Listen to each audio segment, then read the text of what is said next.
During one weekend of the shows alone, LaRussell made over $100,000. In one weekend of doing shows at his home, his backyard. DIY. By far one of the most inspirational stories in independent hip-hop, independent rap, independent anything, really, has been the story of Lar Russell, an artist, an entrepreneur from the Bay Area who has been doing a lot of things that are unorthodox, a lot of things that have been not only getting the attention of fans of his music and fans from the region, but also the attention from people in the traditional music industry. Someone here by the name of Exhale Finn did a breakdown that was really, really dope of how Lar Russell was able to make $100,000 independently from his backyard. This rapper is making hundreds of thousands of dollars from doing shows in his backyard. His name is Lar Russell and he hails from Vallejo, California. Lar Russell is unlike any other artist in the world. He does shows in his backyard, sells percentages of his music to his fans, and runs his company out of his family home. Lar Russell is building something that no one has ever done in the music industry before. Before he took control of his rap career in 2019, Lar Russell worked many jobs in warehouse production. This taught him valuable skills within running a business such as analysis. This would prove instrumental when he started his own venture. In 2019, Lar Russell would quit his job and start his company called Good Company. I think that's an underappreciated benefit of having a job, is that when you're working as a part of somebody else's system, it introduces you to what a system looks like. Using money that he saved up from jobs and investment from neighborhood friends and family. Of course, Lar Russell and his music are the driving force of the business, but all family members are involved in the business, with his mother helping out with merch and his father even distributing leaflets for shows. In exchange, Lar Russell gives out percentages, also known as master points, to employees of the company. Lar Russell believes that if you help a song see the light of day, then you deserve to be rewarded for your contribution. The better the business does, the more money you get paid for your work. Lar Russell gained his initial buzz shooting content in his backyard, which included live performances and interview clips, and started spreading these across social media platforms. He initially invested in blogs and PR, but soon realized it was a waste of money at that point in his career. The dangerous thing, especially if you came in a certain era of independent hip hop, you weren't going to get on major publications, hip hop publications, without having a PR that had a relationship with these blogs. When we're in the blog era, it wasn't the playlists that were dominating in this era. These publications like a Hip Hop DX, Two Dope Boys. And in order to even get the conversation started, you typically needed a PR. PR could run you a few $1,000s depending on how connected they are. But the dangerous thing about a PR is that if for whatever reason you break ties with that PR, those relationships you thought you established with these outlets may not be as strong as you think, because their relationship and their loyalty is to your PR. After countless attempts, one of his content pieces, a freestyle of his, started performing well. So he paid for a placement on an Instagram page called Rap Marathon. This caught the attention of cinematic group manager Hovain, which helped Lar Russell secure an appearance on The Breakfast Club. Interesting. So he chose to, instead of going the route first of throwing out a bunch of ads on Facebook, his initial buzz was him saying, where is most of the fans' attention of music like mine? Probably on social media. Okay, what kind of social media page would my music benefit from being on? He doesn't try to go the route of looking for influencers, at least that's not what this highlights. He looks for a page that already has a following of hip hop fans. And so he paid for a placement to be on that page, and it paid off for him. It was also around this time that Lar Russell was trying out Facebook ads, where he was spending thousands initially targeting places such as Brazil. However, he then met a guy called Cody Lazero, who explained to him it was a waste of time targeting places where they couldn't understand the language. Lar Russell would then spend the next couple of months understanding Facebook ads and the demographic he wanted to reach. For those of you that have been struggling with your ads, you feel like, man, if I don't get it right the first few months, then it's not for me or it's a scam. Ease up on yourself. He had to go through a learning period in which he was putting ads in regions of the world that, not that they wouldn't appreciate the music, but they have a language barrier. It'd be hard for them to understand what he's relaying, therefore make it hard for them to understand the majority of his content because it's in a completely different language. As Lar Russell was starting to build up momentum from the content he was putting out, things going viral, and also Facebook marketing, he knew it was a good time to start making merch. It was around this time he invested in his own printing machine. At the time, his car got repossessed and he had a choice: either get his car back, which would take a lot of money, or buy a printing machine. Lar Russell's car got repossessed. he was left with the option of getting a printing machine, which would allow him to produce his own t-shirts and clothing and merchandise from home and then mail it out from there, or to go get his car. I mean, I would say it's just as important for an independent artist trying to get around to shows. He made the right choice. He bought a printing machine. His mother now personally even drops off merch and sometimes even does it himself. LaRussell then began constructing a stage in his backyard where he now performs shows. This would later be called the Pergola. Initially, he would let fans pick the amount they wanted to pay to see him live in his back garden. During one weekend of the shows alone, LaRussell made over $100,000. In one weekend of doing shows at his home, his backyard. DIYers, exciting news. I'm finally building a live performance room right inside of my house. With your help, I want to slowly turn this room into a space I can give you live music performances, guest music appearances, and even more incredible content. But I need your help. Support this vision of independence through my Patreon at patreon.com/Curtis King. Together, let's step into the future of live music. Now back to the content. I remember watching the social media updates when he was building this pergola with his team. And he was like, look, I'm telling y'all, this pergola is going to be it. Like, we're building out this thing that allows us to do our own shows, save the money that we would have to split with the venue in order to do this. We can do this from home. I'll invite y'all to my backyard. And you don't even have to worry about whether my family is okay with it. They are part of the business. My mother is helping to deliver the merchandise. My pops is actually passing out leaflets. This is a family-owned business. Fans got to pay whatever they wanted to see their favorite artist perform in the backyard, the Pergola. You see, it was more than just a performance. You got to literally go where LaRussell resides and connect with him on a whole other level. This creates an intimate and authentic experience like no other, strengthening the bond between him and his fans. He later switched the method, allowing fans to make an offer to come see him perform, and now decides whether he accepts or not. 2 points I think that are really interesting. He gives the fans an opportunity to come to his home to see him perform. That's one level of experience.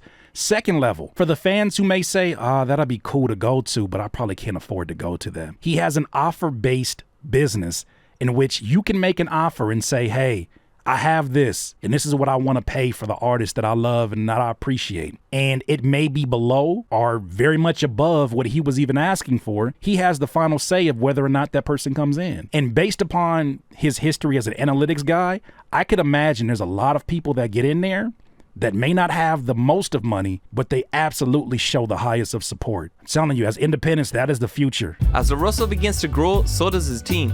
In the words of him, if you don't know how to do the job, then you don't know how to hire someone who can. LaRussell is a jack of all trades, getting his hands stuck in every piece of the puzzle. He would later hire a person called Tieta, who runs all the social media platforms, scheduling posts 3 to 5 months ahead. They would do this by using HubSuite. He brings in someone very vital to his team named Tieta. And Tieta is a specialist in social media strategy. Whenever he does his Free Game Fridays, this is his co-host, and you see how important she is to his business model. She comes in and provides structure for his social media approach. All right, let's get on Hootsuite and let's extend your content offering for the next 3 to 5 months. Can you imagine how much time that frees up to now focus on the music, to focus on what's actually going to happen in the third quarter while you're in the first quarter of the year? Can you imagine just how much more flexibility and even how much more content you can be ahead on when you have that kind of planning? This is where it's very important as a DIYer to find the people after you've already started it yourself. You got this thing going. It's important to then take the system that you've learned that works, give it to someone, make it very easy to understand, and allow them the freedom to make it even better because they're at 100% on that instead of you just being at 40% and spreading it thinly amongst everything else. In the year 2022, LaRussell posted over 1,200 times. You see, when LaRussell makes content, sometimes he might make 20 or 30 pieces in one day. This can all be scheduled for 6 months down the line. LaRussell also offers something called LaRussell Stock. This is where fans can purchase a piece of their favorite song. A fan can make an offer to get a percentage of the song, and LaRussell can choose to accept it or not. This has proven a healthy investment as a fan will own the song forever. Come on, man. What better way to show love to your audience? I don't care how large or how small you think it is. Say, for instance, you have DistroKid and you say, whatever song that you believe in the most, I'm going to allow you to make an offer. And mind you, these offers are all over the place. It may be somebody who says, hey, I got $100 and I'd like to get 2% of your record. Cool, I can get on DistroKid, accept your offer, and then add your email on there, and you're always going to get paid whenever I get paid through streaming. Cool. Or you may get an offer from somebody else that says, look, I got 10 racks. I believe in what you're doing, and I love this song. I just want to see you win. 10 racks, and I'll take 10%. When you have this offer model that is so wide-ranging, there's so much room to work with, because you never know. It's genius. Note that this is for the master. LaRussell still owns 100% of the rights to the publisher. You see, LaRussell can drop anywhere between 5 and 10 albums in 1 year. Sheesh. In the year 2022, he dropped 9 albums. This year alone, he has dropped 4.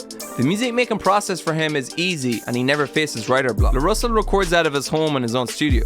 As long as he's living, there is something to write about, he says. Come on now, so when you have a studio inside of your home, you're taking care of that overhead. After electricity, after you've already bought the equipment once, after you do repairs whenever that's necessary, you're in the green. That is your studio. You're producing this music. It's almost like you are recording, mixing, and mastering, and exporting and uploading real estate. Because every time that you put out that real estate, you allow people that are in your audience to buy percentages of it. You allow them to have a little bit of equity in that piece of real estate. You decide how much of it is available. LaRussell has received countless offers from major labels, but he's declined them due to their lack of enthusiasm for his music and what he says is very unfair deals. No, the labels giving unfair deals to LaRussell? Say it ain't so. He states that they only see him as a dollar sign and they don't care about his art. He's attended numerous meetings where labels couldn't even name one of his songs. He even had a meeting with Rock Nation where they made a mistake on the contract. In the contract it said Mistake on the contract. Multi-millionaire, multi-billionaire company. Mistake on the contract? Ain't no damn mistakes. The only mistake is gonna be what you don't see. Your mistake. Said LaRussell would only receive $15,000. When he asked where the actual offer was, they quickly changed their tone and had to go back and change the contract. What? Oh, this nigga know what he talking about. Hold on just a second. Give us about 15 minutes. We gonna come back and we gonna give you a better offer. They try to play this man. They came with that bullshit ass offer that they give folks, and he was like, where's the actual offer? You can read? You can read? Oh shit. We'll be right back. You sit right there. You want some coffee, LaRussell? This shit is disrespectful. This could have been a genuine mistake. LaRussell felt it was off-putting and was possibly a slight plan to con him out of money. Ultimately, he didn't sign. LaRussell would later sign a 1-album deal, a 50-50 deal with independent giant rapper Russ. Russ even asked him what. I didn't know that he signed with Russ for 1 album. But who better to sign up with than a Russ who truly understands what it is to know your value, especially as an independent artist, especially with somebody who gives out as much game as he does. Who's going to understand better the kind of deal that is fair for you? In a time where barely anybody sells music, LaRussell is a phenomenon. He says a painter sells their paintings, an artist should sell their music.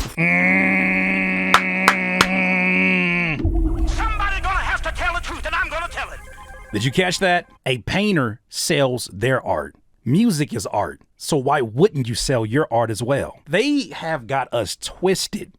They have convinced us that music is worth so little. It was a very strategic campaign for us to feel that way. When I see people leaving comments on videos saying, I know I'm not gonna make no money off of music, I'm like, why?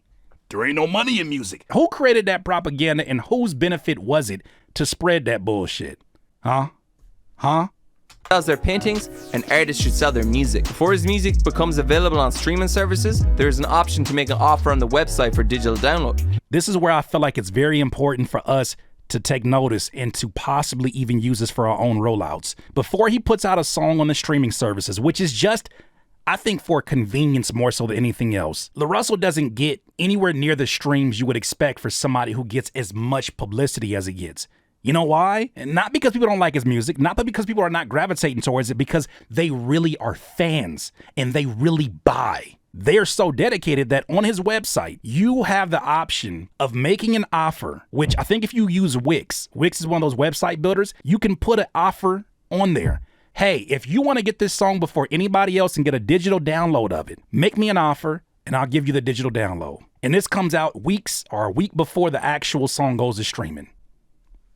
Chef's kiss. Currently, LaRussell has 390,000 listeners on Spotify and generates approximately 10 million streams each year. While this is a good number of listeners, it's not considered exceptional. The difference is that most people who are listening are genuinely fans and not just passive listeners. Talk about it. Most artists' streaming numbers are inflated because their music is included in popular playlists such as Rap Caviar, where people passively listen to the music and aren't necessarily fans of the artist. Somebody gonna have to tell the truth, and I'm gonna tell it. Streams don't mean fans. Streams don't mean fans. That does not immediately equate to you have a diehard fan base because you have millions of streams. It says that you have a high visibility based upon whatever opportunities have been afforded to you, based upon you being on playlists, based upon whoever's been farm boosting your numbers. Hello, because we know that's a thing. Depending on if you've been on TikTok, and TikTok even has this thing where it's called heating, where they'll go to a post and they'll decide, hey, we want you to be the next viral star. Boop, boop, boop, boop, boop, boop. Streams does not mean fans. Fans will show up in ways that your pockets can feel, not your ego. Fans want him to succeed and they're willing to spend their money on what he offers. LaRussell believes that he can be as big as Drake and believes with the right work ethic and financial backing he can do so. LaRussell is running a 24/7 TV channel that is non-stop entertainment and people are cheering for the main character to win at all costs. You, the viewer, get to be involved in the show and even own a piece of it. You see, LaRussell is a clear offspring of Nipsey Hussle's legacy, which is the power of ownership and the belief in community. LaRussell is truly on a non-stop train to success. At this point, I've showed you more than enough examples of people who are finding a way to not only make it profitable, but to make it so profitable that it can affect not only just their generation, but the next generation's wealth. By making these decisions, you're also making sure the wealth is not just financially, but the wealth is also the knowledge. The wealth is also the foundation, the systems that you put in place. Because what LaRussell's doing right there with having the studio be at home, the merchandise be at home, the shows be at home with the pergola, that is something that can be duplicated to whatever is convenient for where you live and for what you do. And the pandemic, I feel like, made it even more commonplace because there was a point in time during the 2020s, you didn't have a choice. If you wanted to start a business, you couldn't go outside. This is now the new version of the mom and pop business, in my opinion. And I feel like offer-based services is something that all of us can start to do right now. We've talked about zips, physical merchandise, and CDs, autographed CDs. These are things that you can get printed at a lower cost than it's ever been before because it's not as common to get them printed. Do a limited run and just make it available. For those of you that are saying, well, I don't have a fan base, nobody's gonna buy it from me. Most of the decision making that somebody makes when they come to your page and all they saw was a viral clip or something that you did that got their attention, most of their decision making happens from the first impression. And if you look like someone that people invest money into, people will invest money into it. But you can't do that by not even having a storefront or not even having a website to make that available. How will you even be surprised by what someone else thinks your worth is unless you did offer something like a offer-based service? When that person comes to your MP3 on your website, your digital download, and says, I'm willing to pay $1,000. Can you imagine what that is going to do for your confidence if you didn't think that your music or anyone's music at that point was worth $1,000? Because now you're no longer just putting together beats. You're not just putting together just songs to pass the time. Now, every single thing that you do has the opportunity to not only extend your career, but provide for your family and also invest into the art that you believe in. Very special time. Shout out to LaRussell and Russ for establishing the blueprint with them taking trailblazing decisions like they are in this era. It's making a lot of things possible, including this performance room that I'm going to go ahead and make with your help. I don't know. Those are my thoughts, though. What do you guys think? DIYers, if you enjoyed this content, make sure that you hit the like button and maybe even consider subscribing. Come on, man. Stop being greedy. Peace.